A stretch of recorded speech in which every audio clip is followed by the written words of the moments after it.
Welcome to the Lizzie Show. Today we're going to talk about what it's like to be and to grow up as an only child. A child without a brother, without a sister, without any siblings. And before I delve into this topic, families in the United States from 1964, 11% had one child. Now let's fast forward to the year 2019. 47% of families in the United States have only children. That is a big, swift, quick increase. Why? Because they had that one child and that was enough financially, mentally, emotionally, and maybe that kid was so special they just stopped there. It's also getting just too expensive, perhaps. But then why are poorer countries having way more children? No control, no birth control. There you go, just answered my own question. So growing up as an only child has many stereotypes. First one is not true. I am not selfish or spoiled. Now, with love, yes. I was given a lot of love and a lot of attention, but you can never give a human being, especially a newborn, studies have shown, too much love and attention. It's impossible. This is an equation that there is no breaking. You cannot break the code of too much love and too much attention when you're a little baby. That's right. I got a lot of that because I was the only child. There was no one else to look after, no one else to give attention to. I was the first, I was the beginning, I was the last. So let's debunk that stereotype. Only children are actually the opposite. We got so much love and attention that it manifested into us giving love and attention to the world because I am fully well-adjusted. I am not seeking what I don't already have, which is confidence, love, attention, and a deep appreciation of this life. Number two, that was number one, by the way. Only children are usually very mature. We mature sooner, quicker. Why? Because we're almost kind of like a sibling to our parent. So we mature faster, right? Our parent, who is like 25, 30 years older than us, kind of becomes on our level because they're the person we play with. They're the person we hang out with. They are, by default, our sibling, our older sibling. So as an only child, you learn to become more mature, more in the game, ready to go. Now, I know that we're living in a time where if a 9-year-old does something outside of the norm, like walking up the block without a parent, people are enraged. When I grew up in Brooklyn, New York, at 9 years old, not only was I walking the blocks by myself, I had my first job at a flower shop. Let's stop, protecting our children so much. We're fine. I grew up in Brooklyn, New York, and I walked to my grandparents' house and back. That's 10 blocks, maybe more. And I had my first job. I was like, I'm going to open up a flower shop one day. I love the flowers. So as an only child, I couldn't wait to start making that money and contributing to the household. Because as an only child, you're already, trying to contribute to the home. You know what I'm saying? Now, I will say this. When you grow up as an only child, you do find yourself a little bit envious of your friends who have siblings. You like the fact that they have someone to banter with, someone to fight with, someone to argue with over who stole whose shirt, over who's in the bathroom too long. I wanted that. I was jealous of my friend who had 3 sisters. I was like, I wish I had someone's shirt to steal.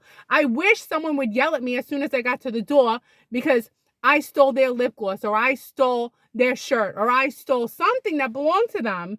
But because we're siblings, they're going to yell and scream at me, but they're going to love me, right? Always jealous of that. So besides the fact that, yes, as an only child, you have some benefits, but you're always longing for the connection of siblings. It's nice to have a house that's loud. There's always someone else answering the phone. Well, back in my day, you'd answer the phone and they all sounded like the same person, right?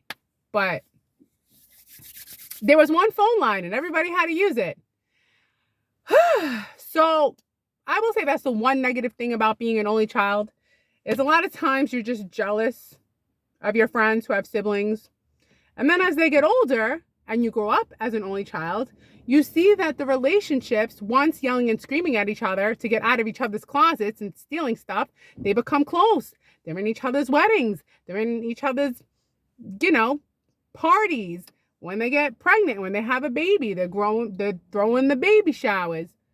But as an only child, you don't have anybody doing anything for you because, you have no siblings. Do I feel sorry for myself?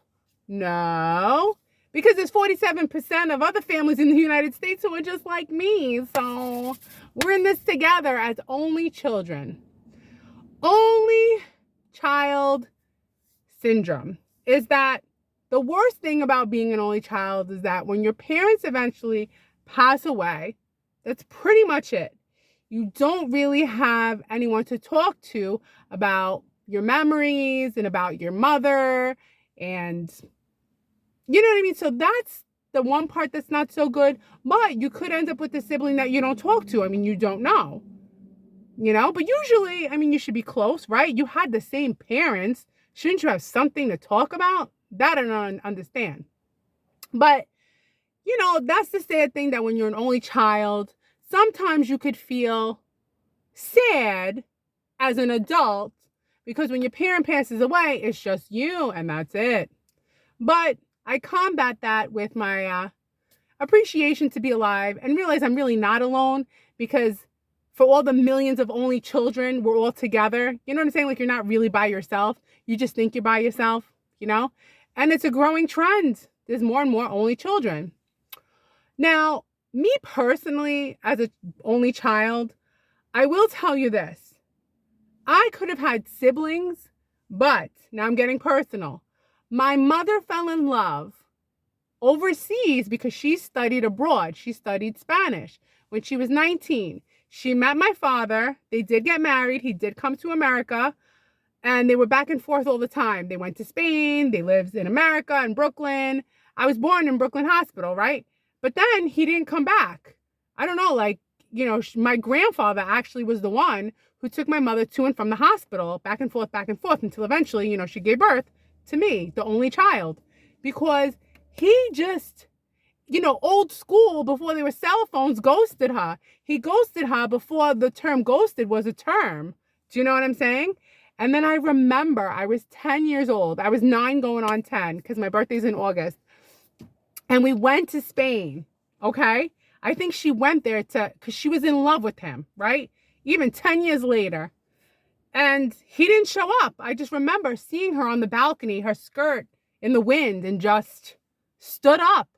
You want to talk about ghosted and stood up? That's a heartbreaking story. And I believe my mother, till her last days, was always in love with my father. So at least I came from love. But, the thing that makes me sad is I'm sad for her. I was sad for my mother. I, fortunately, wasn't affected by it because I received so much love from my grandparents and my mother. Also, let's add that when you're an only child and you grow up in a city like Brooklyn, New York, where literally you don't need a car to survive, and also the time I lived in, everyone was outside, you're not lonely. I had so many friends. I grew up in an apartment building, and it's so funny, today everyone needs a house and a home, and to me, that apartment building that I lived in was like a mansion. When you're a little kid, the rooms seem huge. Everything's huge. I didn't know, oh, I'm poor. I wasn't poor. I lived in an apartment building. I remember I had a friend, her name was Eilina, and she lived on the floor above, and we'd be sitting in the stairwell. I had the best acoustics, and we would just be singing like 2 little kids in the stairwell. And then if we got really bored, my mother gave me some of her junk jewelry. We'd get a little table and we sold it on the street. And we made some money, $10 that day. $10. And you know where we went? To the corner store, and we bought candy. Ooh, yeah, York peppermint mint, and probably some more stuff to destroy the teeth. But you know what? As a little kid, Just let the teeth fall out and let the adult ones grow back in. That was a decision my grandma made. Thanks, Grandma. So as an only child, you become very good at making friends. I made friends. I made friends that became like siblings. But then eventually you grow up and you realize that their real siblings take over. So you're good when you're in that in-between phase of like, you're not grown up, but you're still becoming who you are, like in your late teens, and you have these friends. But eventually your friends are just practice for when you have a spouse. And that's it. And then bye-bye, friends. People are just too busy because they eventually end up having their own kids. Maybe an only child, maybe multiple, so that they don't end up in the same situation I'm in. But the trend is growing. People are having either 0 or 1 child, right? So as an only child, I will say that the hardest part is dealing with anything that happened with my mother, because it was just me, right? So if you're an only child, it's sad for you if you have to deal with anything that's happening with your father or your mother, like if they're sick or they're depressed, right? Because you're so close to your parent and it's just you have no one else, to really empathize with you, because it's only you know your bond with your mother and your father. My father, I know he was 8 years older than my mother. I'm pretty sure he passed away too. The only thing that I do have is I have a phone number, not his number, but I have his sister's number, Maria, who lives in Spain. They're twins. Yes. He has a twin named Maria. And funny, right? And I call, but I can't. First of all, there's a time difference and it's like a weird number, because I'm calling overseas. And I can't speak Spanish. So I'm just like, hola, es Elizabeth. Hola, ¿cómo está? It's me. And then that's it. And then she doesn't understand who I am. So, But my nature is I see the humor and everything. I'm not like upset by, I get upset and I get, what am I saying? Of course, I get very emotional and crazy. I'm a person very complex. We all are. But I think as far as being an only child and it being me and my mother, I was more upset for my mother and her broken heart. Because realistically, her whole life she was affected by it. And truthfully, the thing that's sad about being an only child is, and if your mother, let's also add this to it. If you have a single parent and you're an only child, it's sad for your parent because when you grow up, they're alone. And that's kind of sad. So it's not so bad if you're an only child and both your parents are together. If they're apart, it breaks your heart because now you have to go and live your life as you should, but you have to leave the nest and like get a job and maybe move. Or now you're so busy with your own life, you have enough time to say, Mom, I'm going to the gym. I'm tired. I'm going to eat. I'm going to sleep. You know what I mean? Because now you get caught up in the race of life and surviving and being responsible and doing the things you're supposed to do. But if you have siblings, you could balance it out, Hey, when are you going to go visit mom? You going to go take care of mom or dad, right? Because most people have both. And this is nothing like, for me, it'd be nice if you have like but you're born, you don't get to choose. It would have been nice to have a mother and father both together. But if they were both together, my mother would have had more children. I wouldn't have been an only child. She wasn't going to be in love or marry someone else and have more kids. It was either going to be with him or nobody. And that's how it went for her in her life,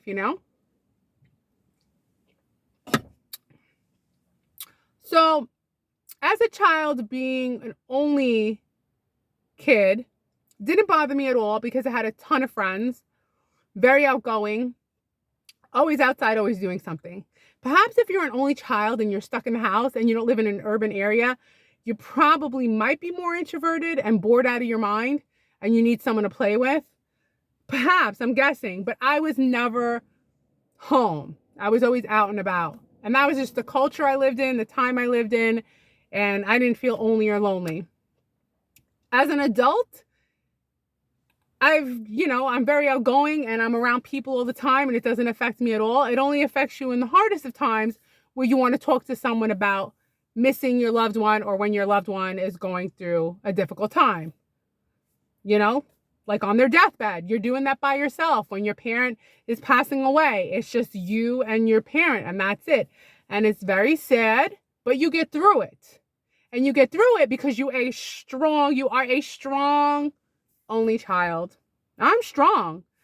How am I strong? I don't know. I was just blessed with a strong gene, a gene that's strong. Because when people pass away and they die, it sucks and it's devastating. But then your brain snaps back and you wake up and you go, all right, I'm going to keep living. I'm going to keep living a good life. Like my mom gave birth to me so that I can make other people's lives better until my time comes. I can't just sit here and feel sorry for myself. This is a part of life. Life and death, they're one and the same, right? It's a continuum. Besides, when you die, you don't really die. You go somewhere else. You're just not in this physical body doing this physical thing. You don't believe me? There's a lot of proof out there. Look it up. I promise you. This is just the physical realm that we're in temporarily.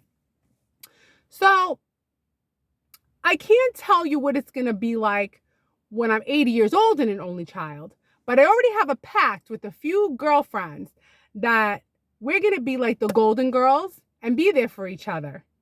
Why not?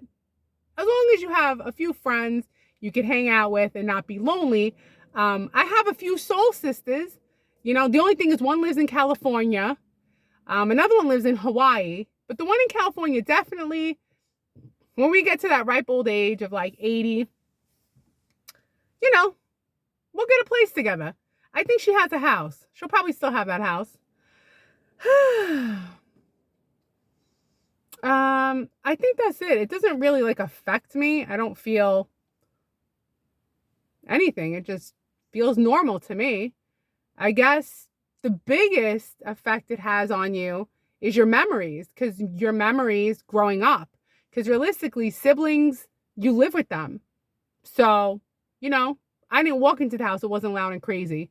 It was just me and my mother, right? But if you have siblings, there's people coming in, coming out. It's exciting. And that's why I was jealous of my friend. Because I loved when I'd be over her house, her sisters would be coming in and out, and you could steal their stuff. I love that. I wanted to steal someone's stuff. And I wanted someone to steal my stuff so I could have a fight with them. You know what I'm saying? I don't know. Listen, I didn't write anything down today. I'm sweating. It's like 10 degrees out. That's the kind of person I am. But you know what? Now you know a little bit about me. And now you could tell me a little bit about you if you feel like it. By the way, before I let you go, today I know this makes no sense how I'm jumping topics. I'm a topic jumper. I go from talking about one thing to extremely something else. I was watching this one movie this weekend about World War I. Man, can we just be grateful for like all the people who just died for nothing? And the war was supposed to end on the 11th hour on November 11th. And did it? No. They were still killing each other. I said, man, oh man, 17 million people perished for nothing. And I had this thought that I wanted to share with all the people, for any people who watch. The people, the masses need to stand up against these two men who are making decisions whether to keep a war going or not. You know, 100,000 people or 17 million people have more power than these few people signing stuff to say, are we going to continue war or not? You know, men killing women and innocent civilians should never happen. It should never happen. I know it's still happening, but it's like the people need to stand up to the governments, okay? Because we can make the rules. There's more of us than there is of them, right? 2 men with a pen, 3 men with a pen, signing in when we're going to end the war based on, you know, what you give us. Land. It's ridiculous. So that's the end of my video now. I like to jump topics, and I'll see you next time. Peace out. Bye.